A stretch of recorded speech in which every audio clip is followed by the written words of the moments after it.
Dans cette vidéo, je vais vous montrer comment utiliser la fonction isBetween qui n'existe pas dans Excel et je vais vous montrer comment l'utiliser pour faire apparaître un texte avec la formule si et comment utiliser la mise en forme conditionnelle et comment l'utiliser aussi avec des dates. Dans ce premier tableau, on a une liste d'étudiants avec leur note moyenne et on souhaiterait afficher s'ils ont une mention ou pas. Pour cela, on va utiliser la fonction isBetween. Donc, je vous montre d'abord comment fonctionne la fonction isBetween et sa syntaxe. Donc, une fois que j'ai commencé à saisir, je vois que cette fonction apparaît ici. J'appuie sur tabulation et là, j'ai la syntaxe qui apparaît. Si jamais elle n'apparaît pas, il vous suffit d'appuyer sur la touche F1 et vous voyez la même chose apparaître. Et donc là, il faut d'abord sélectionner la valeur à comparer, ensuite la valeur inférieure et ensuite la valeur supérieure. Donc on vérifie avec isBetween si la valeur à comparer se situe entre la valeur inférieure et la valeur supérieure. Et après, les deux paramètres suivants définissent si c'est la valeur inférieure incluse et la valeur supérieure incluse ou non. Donc c'est entre crochets, ça veut dire que c'est facultatif. Donc ici, la valeur à comparer, c'est la note moyenne qu'on a ici. Je sélectionne cette cellule. La valeur inférieure, c'est 12, parce que la note se trouve entre 0 et 10, 0 et 20.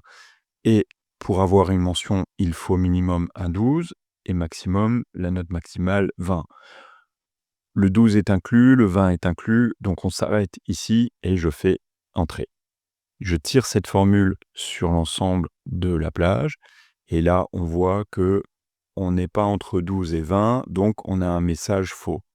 Alors, c'est à noter que isBetween n'est pas traduit en français et les résultats ici non plus. Voilà, c'est un peu... c'est comme ça avec Google Sheets. Là, on est toujours en dessous de 12, donc on a faux. Là, on est supérieur à 12, là, on est vrai. Donc, comment utiliser cette formule pour afficher si l'élève a une mention ou pas? Eh bien, j'utilise la fonction si.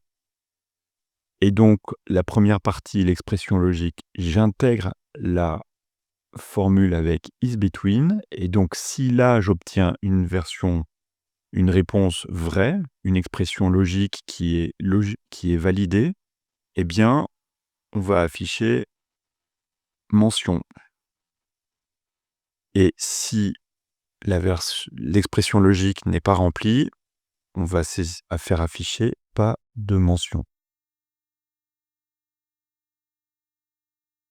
Et donc, quand on a entre 12 et 20, on a mention, et quand on est inférieur à 12, on n'a pas de mention. Maintenant, si je souhaite changer la mise en forme ici, je vais dans format mise en forme conditionnelle sur la plage de cellules. Donc là, j'ai bien la bonne plage de cellules. Et je vais descendre tout en bas dans les règles de mise en forme, choisir la formule personnalisée est. Et là, je peux saisir isBetween. Et là, entre 12 et 20, admettons que je souhaite effectivement les faire afficher en vert. On va laisser ça comme ça. Et c'est OK. Et si je veux afficher en rouge quand on n'a pas de mention, il me suffit de faire la même chose. Appliquer à la plage C2, C7, voilà. Dans les règles de mise en forme, je vais ici sélectionner tout en bas la formule personnalisée est. Et là, je copie la formule. Mais pour changer la mise en forme des cellules où il n'y a pas de mention, on va changer ça. Et on va mettre entre 0 et 12. Sauf que là, normalement, 12, il faut l'exclure. Donc, je vais sur la partie du nombre inférieur. En fait, il faudrait saisir vrai. Et ensuite, il faut saisir faux. Voilà. Et là, je peux saisir la couleur. Il y a une parenthèse en trop. Et je fais OK. Voilà comment on peut changer la mise en forme conditionnelle des cellules et comment on peut faire afficher un texte en utilisant isBetween. On peut aussi utiliser isBetween avec des dates Et ici, au lieu de saisir directement dans la formule les dates, eh bien, on va sélectionner ici les cellules. Donc, on prend la cellule qui contient la date à vérifier, la valeur inférieure, la valeur supérieure, et je ferme la parenthèse. Et donc, je copie cette formule jusqu'en bas. On voit que cette date, elle est juste parce qu'elle est comprise entre ces deux dates qui étaient les dates des Jeux Olympiques à Paris l'année dernière. Là, c'est bon aussi. Ça permet de vérifier que cette date est bien au cours, bien dans l'année 2024.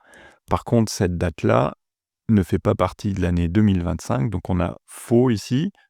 Et là, on est juste, cette date fait bien partie du premier trimestre 2025. Et là, c'est la même date, sauf qu'elle a été saisie en texte. C'est un texte, ce n'est pas un nombre. Et donc, on a le message d'erreur. Si maintenant, je saisissais entièrement la date, ici 14 février, eh bien, Google Sheets reconnaîtrait que c'est vraiment une date. Et là, on aurait un message vrai. Voilà comment on peut utiliser la fonction isBetween. Maintenant, si par exemple ici, je mettais 12,5, eh bien on voit que la fonction fonctionne, elle est dynamique, ça s'actualise correctement. Donc voilà comment on peut utiliser isBetween qui n'existe pas dans Excel par exemple. IsBetween est utilisé pour dire si un nom se trouve dans une plage sélectionnée. Donc ici, j'ai des dates avec des ventes et je voudrais analyser les ventes quand elles se trouvent en dehors d'une plage de données. Donc ici, je saisis isBetween. La valeur à comparer, c'est la vente. Et admettons que je veux comparer quand elle se situe entre, admettons, 1000 € et 1700 €. Donc valeur inférieure, valeur supérieure.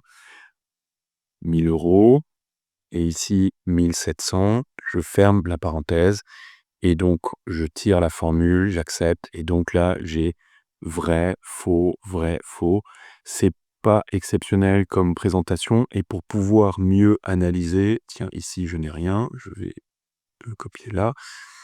Pour pouvoir analyser, admettons que je veuille d'abord faire la moyenne. Et je veux aussi calculer l'écart type. Donc la moyenne, on utilise la fonction moyenne. Et on a bien la plage moyenne, et on a bien la page B2 à B16, voilà.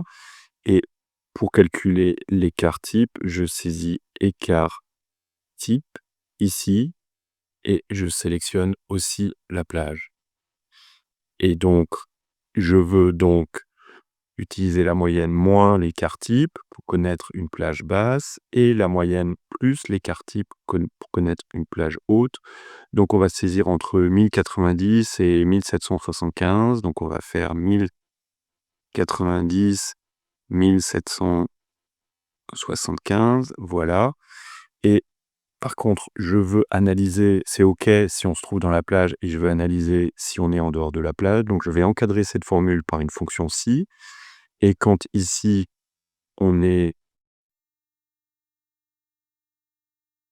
vrai, donc true en anglais, je vais dire OK. Et sinon, je vais mettre à analyser. Fermer les guillemets. Donc ici, OK. Et là, à analyser. Donc là, facilement, on voit les montants, les ventes qui se trouvent en dehors de la plage de l'écart type et qui sont donc à analyser.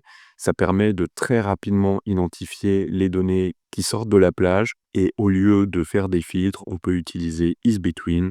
J'espère que cette vidéo vous aura été utile. N'hésitez pas à vous abonner si vous continuez à apprendre des astuces avec Google Sheets.